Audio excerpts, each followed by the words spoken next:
I want to talk to you about forming a habit that'll literally change your world. I formed this habit a long time ago, and I'm going to tell you, my world changed like night and day. Work for me, it'll work for you. But before we get into it, I want you to come back in history with me to September the 12th, 1962. We choose to go to the moon in this decade and do the other things, not because they are easy, but because they are hard. Do you know what John Kennedy did there? Made a decision. That was a decision. It was a big decision, and it changed everything forever. Well, do you know, decision is something most people never really learn. This book changed everything for me. In this book, it's Napoleon Hill's Think and Grow Rich. There's 15 chapters.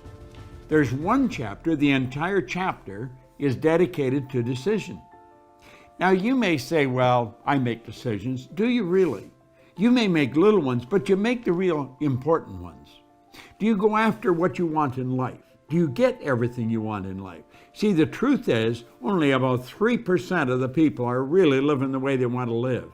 Driving the car they want to drive, taking the trips they want to take, living in the houses they want to live in. Most people do not, and they'll tell you why they can't, and they'll give you a string of reasons a mile long. All seem very practical, very reasonable, and the leader of them all is they can't afford it.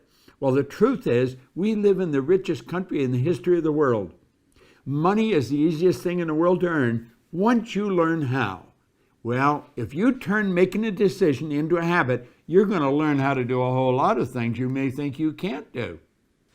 Napoleon Hill said, those who reach decisions promptly and definitely know what they want, and they generally get it.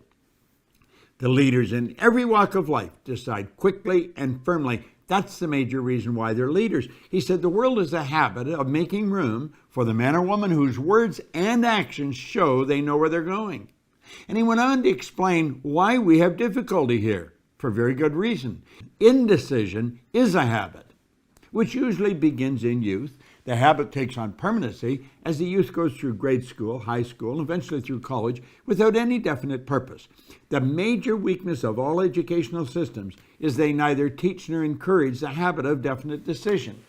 Now, why is that? Well, the truth is, most people really don't know. We're dealing with a side of our personality that most people do not understand.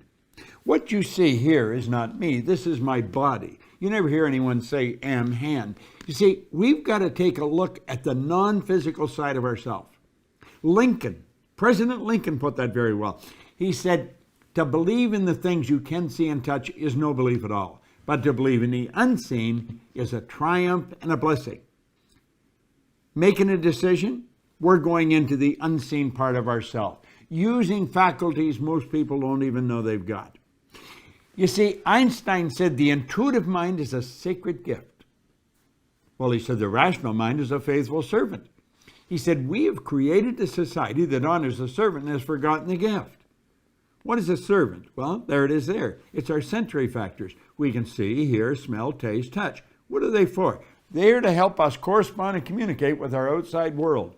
But you know that the physical world is nothing but the manifestation of the non-physical world. Well, we've been gifted. We've been gifted with something no other form of animal life has. We have these higher faculties. You've got perception, memory, imagination, will, reason, intuition. Do you know the reason most people don't make decisions? Because they can't see how they're going to get there. So what do? They keep doing things that they can see how they're going to get there. And that's why their life never really changes. Stick with me here for a moment. Think of you. You are a mass of energy and you function on frequencies. That's what you are. Take a look at yourself. Here's a shot taken by Kirlian photography. Semyon Kirlian was a Russian who perfected a form of photography way back in the early 30s that'll photograph mass where you can photograph the energy leaving the body. There's a glow of energy around you. This physical thing we live in is a mass of energy. Well, we're going to be talking about the non-physical side. You see, a frequency is a level of vibration. Do you know vibration is a natural law of the universe? Everything vibrates, nothing rests. We live in an ocean of motion. Now, there's an infinite number of frequencies. Now get this. let all these lines represent levels of vibration, okay? Levels of vibration, as we said, are referred to as frequencies. You and I think on frequencies, the highest function we're capable of. Now, here's where you really want to pay attention. This, if you get this, if I communicate this effectively, your life can change, because it sure changed mine. We think on a frequency, and the frequency we think on dictates the results we get. So we're sitting here and they say, these are my results, but this is where I really want to go, and we point to a star. Somebody said, what do you really want? I really want to be wealthy. Do you know that most people never live the way they really want to live? They don't. They never earn the amount of money they can. They don't live in the house they really want to live in. They don't take the vacations they really want to take. Why? Because they don't know how. You see, when they set those targets, they look off into a space and they see nothing. Now look here for a moment. These lines represent levels of frequency, or you could say levels of awareness. But when we set the target way up there, it's all gone. We don't know how to get there. If you're going to look at the unseen, you have to use the higher faculties. That's what Einstein talked about, the sacred gift. We can use faculties to look into the future.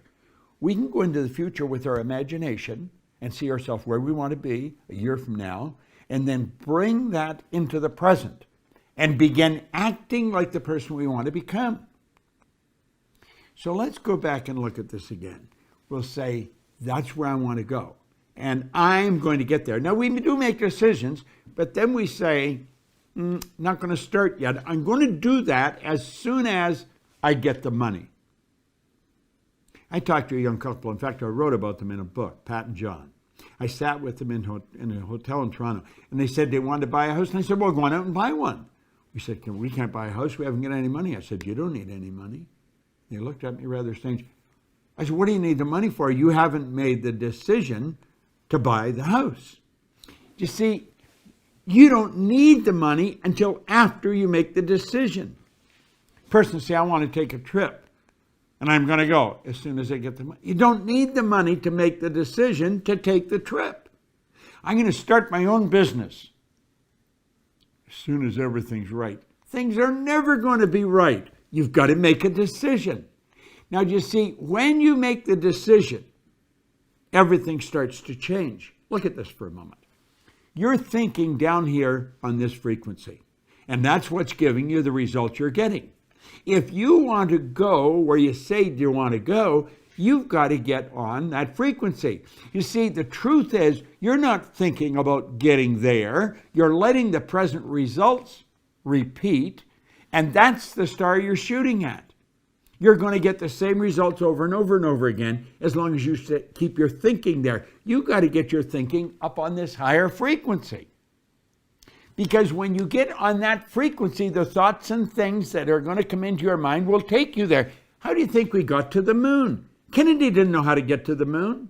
When he asked Dr. Wernher von Braun, who is considered the father of the space program, what will it take for us to build a rocket to carry a man to the moon and bring him back safely to Earth? He said, the will to do it. The will is one of the higher faculties.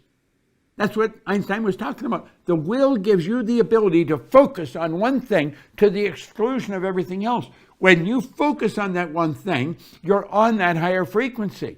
How do you do that? Well, first, you got to make a decision to go there. You see, your mind and thoughts must be focused on the same frequency as your goal. How do we do that? We make a committed decision. That's where I'm going. And when you make the committed decision, that's irrevocable. You cannot go back. You shut the past off. You begin thinking on this higher frequency, and you think and act like the person you want to become. Does it sound preposterous? That's what the Wright brothers did, and they introduced us to a new kingdom. That's what Sir Edmund Hillary did. I had the good fortune of working with him. He was a beekeeper from Auckland, New Zealand. He was the first person to ever climb Mount Everest. He didn't know how to get to the top of that mountain until after he got there. He trusted in the image that he held in his mind. You got to trust in the image you hold in your mind. You got to think like the person you want to become. It takes a decision to get up on that higher frequency. And the second you make the decision, everything starts to happen. Now you got to believe you can do it. The moment your belief matches with any state, the higher frequency is the state. The moment your belief matches with any frequency, you fuse with it, and this union results in the activation, the projection of the plots and plans and conditions and circumstances. Things start to happen. Think about it.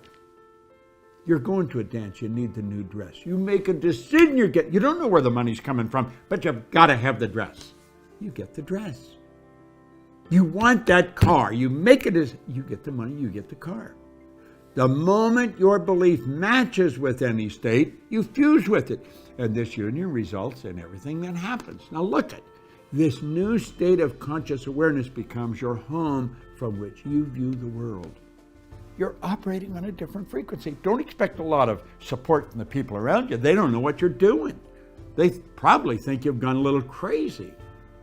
But listen, in your workshop, and if you're observant, you're going to see your outer reality shaping itself upon the model of your imagination. Do you want to know the beautiful truth? This works like unadulterated magic. It does. This is what all our Proctor Gallagher Institute programs deal with. I want you to control the flow. There's thought energy flowing to and through you. It's flowing freely to and through you. Make certain it proves everything that it connects with. You've got all of this power locked up within you. Utilize it. Go after what you want. Quit going after things you already know how to get. There's no real gain in that. Don't compromise. Go after what you want. It's not that easy, but I'm going to tell you something. It sure is worthwhile. Turn decision-making into a habit. And when you do that, everything changes. See, I didn't go back to school. No formal education. I didn't gain any business experience. I made a decision and bang, away I went. And everything started to fall into place. I opened offices in different countries, in different cities. There earned all kinds of money. I had money coming to me while I was sleeping, and so can you. In fact, you turn this into a decision, you can earn more money when you're sleeping than you'll spend when you're awake. Decision, it'll change your world.